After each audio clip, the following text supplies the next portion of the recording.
আপনারা সবাই কেমন আছেন? আশা করি আল্লাহর অশেষ রহমতে খুব ভালো আছেন। আমিও আলহামদুলিল্লাহ ভালো আছি। তো আজকের recipe big size pound cake. যেহেতু সামনেই আমাদের ইংরেজি নতুন বৎসর আসতেছে, তো এই নতুন বছর উপলক্ষে আমার আজকের এই কেক রেসিপিটা আপনাদের জন্য। প্লিজ আপনারা আমার সাথেই থাকবেন। তো এর জন্য প্রথমে আমি নিয়ে নিছি 8টা ডিম। ডিমটাকে প্রথমে ফেটাবো। তো আমাদের পুরান বছরের যত দুঃখ কষ্ট ভুলে গিয়ে আমরা নতুন বছরটা যেন এনজয় করতে পারি, সবার জন্য এই আমার শুভকামনা রইল। বিসমিল্লাহির রহমানির রহিম। এই যে ডিমটা ফাটা হয়ে গেল, এখন এই পর্যায়ে আমি চিনিটা দিব। আর চিনি যার যার টেস্ট অনুযায়ী দিবেন। তারপর এখানে আমি 1 কাপের মতো দিব। এই যে, আর আমি আজকে কেকটা কিন্তু ওভেনে বানাবো, যেহেতু বড় সাইজ কেক, এটা তো আর চুলাতে বানানো যাবে না, তাই না আমার প্রিয় ভাই বোনেরা? আর 500 গ্রাম বাটার এই যে মেল্ট করে আমি নিছি, দিয়ে দিলাম। এখন এটাকে আবার বিট করব। এই যে আমার সব কিছু একসাথে বিট করে নেওয়া হয়ে গেল। এটা বেশি একটা বিট করতে হবে না। তো আজকের আমার এই বিগ সাইজের পাউন্ড কেক যদি আপনাদের একটু ভালো লাগে, তাহলে আমার চ্যানেলটাকে সাবস্ক্রাইব করবেন, লাইক করবেন, শেয়ার করবেন এবং কমেন্টস করবেন। এখন এটাকে আমি সাইডে রেখে দিব, রেখে ময়দাটা রেডি করে নিব। এই যে এখানে আমি 1.5 কিলো ময়দা নিয়ে নিছি, 1.5 কিলো। এখন এখানে দিব আমি 1 চামচ বেকিং পাউডার। আমার আরেকটু দিতে হবে, যেহেতু কম উঠছে চামচে। আর 1/2 চামচ দিব বেকিং সোডা। আর দিব সামান্য একটু লবণ। মিষ্টি জিনিসে একটু লবণ দিতে হয়। এই যে দিয়ে দিলাম, দিয়ে এটাকে ভালোভাবে এখন মিশাই নিব। সবকিছু একসাথে মিশানো হয়ে গেল। এখন দিব ডিম, বাটার, চিনি, যেটা একসাথে মিক্স করে রাখছি, দিয়ে দিলাম। এখন আবার আমি এটাকে মিশাবো। এই যে দিয়ে দিলাম। এখন এই পর্যায়ে দিব আমি দুধ। দুধটাকে আমি একটু কুসুম গরম করে নিছি। এই যে এখানে আমার 1/2 লিটার দুধ আছে। এখন যতটুকু লাগে অতটুকু দিব। দিয়ে এখন আর চামিচে মিশাবো না, আমি হ্যান্ড উইক্স দিয়ে মিশাবো। এই যে হ্যান্ড উইক্স দিয়ে ভালোভাবে মিশাই নিব। দেখেন মাশাআল্লাহ আমার কেকের ব্যাটারটা রেডি হয়ে গেল। এখন এই পর্যায়ে দিয়ে দিব আমি ভ্যানিলা এসেন্স। তো এখানে যেহেতু বড় সাইজের কেক, এর জন্য আমি একেবারে 2 চামচ ভ্যানিলা এসেন্স দিয়ে দিলাম, 2 চা চামচ আর কি। এখন এটাকেও মিশাই নিব। আর যারা ফেসবুক পেজ থেকে দেখতেছেন, প্লিজ এই নববর্ষের উপলক্ষে আমার পেজটাকে লাইক, শেয়ার, কমেন্টস করে আমার পাশেই থাকবেন। এই যে সব কিছু একসাথে মিশানো হয়ে গেল। এখন এখান থেকে আমি একটু সাইড করে নিব।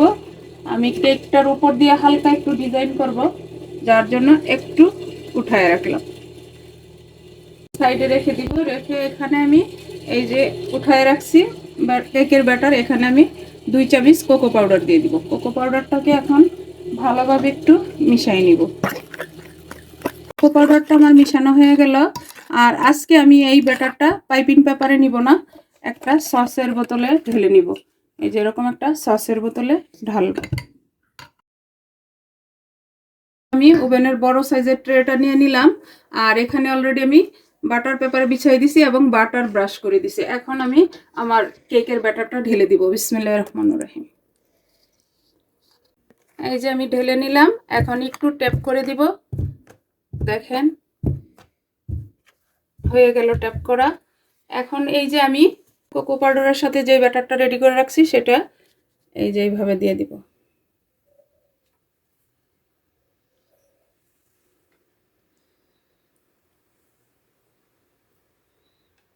দেওয়া হয়ে গেল।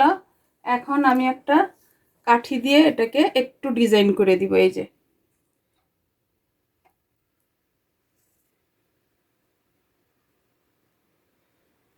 মাশাআল্লাহ মাশাআল্লাহ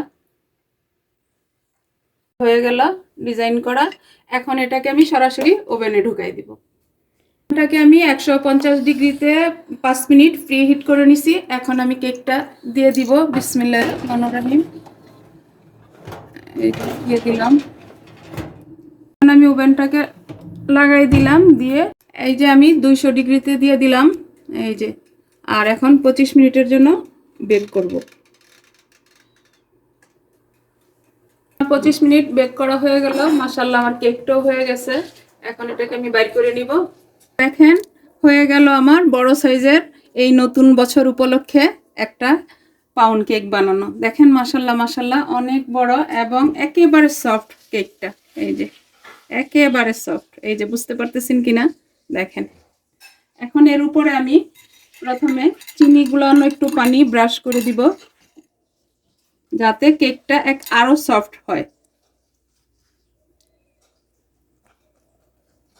এই কাজটা আপনারা বাসায় যখন বানাবেন অবশ্যই করবেন, তাহলে কেকটা আর শক্ত হয়ে যাবে না।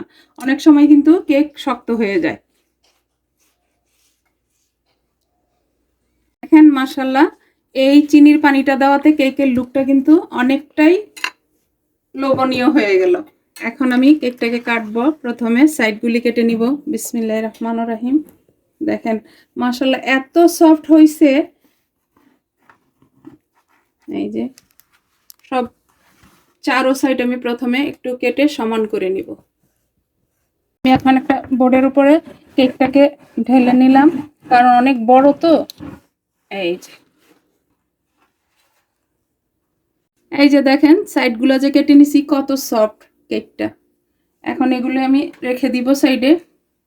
এই যে দেখেন সাইডগুলি কেটে আমি একটা বোর্ডের মধ্যে নিয়ে নিলাম কেকটা, যেহেতু অনেক বড় আর একেবারে জুসি কেকটা, দেখতে পারতেছেন কিনা। তো প্লিজ আমার ভাই বোনেরা, যদি আমার আজকের কেকটা ভালো লাগে আপনারা আমার রেসিপিটা ফলো করে অবশ্যই বাসায় বানায় নেবেন। এখন আমি একটু ঘুরাই নিব, নিয়ে কেকটাকে কাটবো। এই যে এখনই আমি হ্যাপি নিউ ইয়ার বলে কেকটা কেটে নিলাম। দেখেন একেবারে সফট, এর চেয়ে সফট কোনো কেক হয় না। এই যে দেখেন, যতটুকু বড় রাখতে চান অতটুকু বড় করে কিন্তু কেকটা কেটে নেবেন। দেখেন মাশাল্লাহ এই যে একেবারে সফট। দেখেন এর চেয়ে সফট আর কেক কিভাবে হবে।